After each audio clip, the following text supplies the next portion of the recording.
Hi, my name's Cale Good. Today I want to give you some practice tips. Today's practice tip is by Ricardo Iznaola's On Practicing. This is fantastic. This is so concise and so well formatted and so well laid out that I don't think I could do better than to just tell you to go pick this up.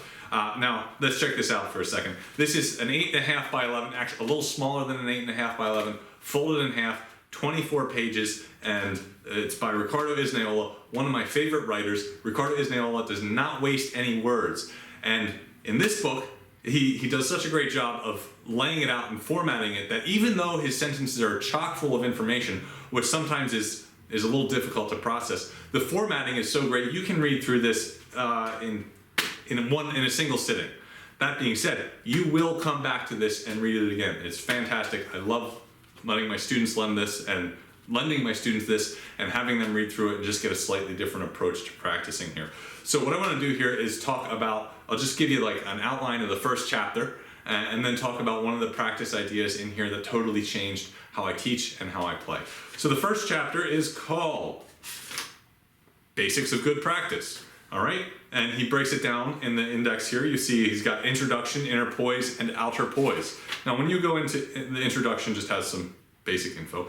Inner poise and outer poise. He talks about emotional detachment. Now when he says that, he doesn't mean when you're playing, you want to be emotionally detached. Of course, when you're performing, you want to be emotionally engaged. What he means is that you don't want to be criticizing yourself, your person, when you're playing. So say you make a mistake and you're like, I suck at this, I'm never gonna get better. That's not constructive. That's not gonna make you a better player. By emotional attachment, what he means is maintaining the ability to look critically at what you are doing wrong. So you're still critiquing and criticizing, but not personally. It's not directed at you, it's directed towards your fingers and your mind and what they are doing and what they need to do to improve.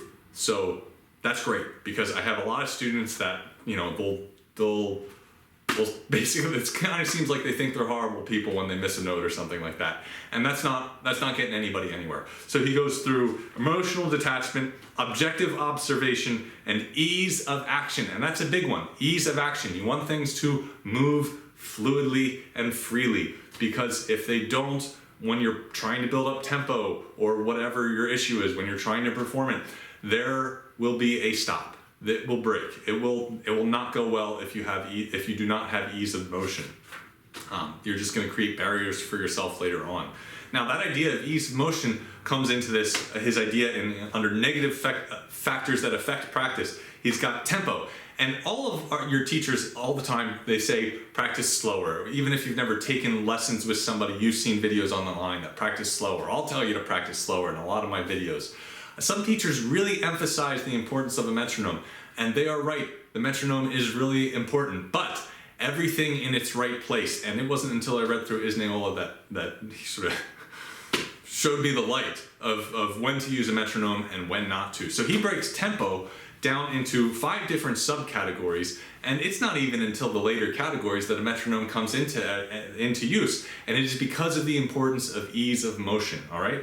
So he has pre-rhythmic practice. So when you're first learning a piece, Iznaola's point here is to focus on fluidity of movement and don't worry about the rhythm. Trust that you can keep a steady beat and you'll get it sorted out once the fluidity of movement is there. If you're rushing to get there right away, you're never going to move fluidly and comfortably.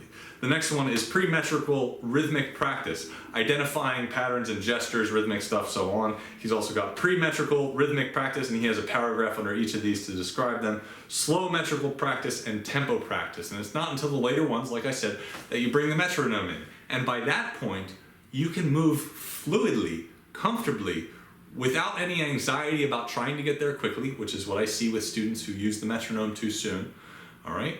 And it's what I've seen with myself, actually, when I started to use this, even without a metronome. When I was trying to work through problems with a steady beat, I hit the problem and I tried to apply his approach. And what I would do was, as he instructs in the later steps, you start with a steady beat, and as you approach the issue, you slow down your beat so that you can process kinesthetically and intellectually, move your fingers and think about where they need to move at a speed that allows you to solve the problem, to fix what's going wrong. Now, once I started, and then after you get through the problem, you come back up to tempo. So once I started to do that, I really started to notice a lot of anxiety around those issues, and that certainly wasn't helping my playing and performing. So really grateful to Ricardo Iznaola for writing this and trying this out and what it showed me about my own playing.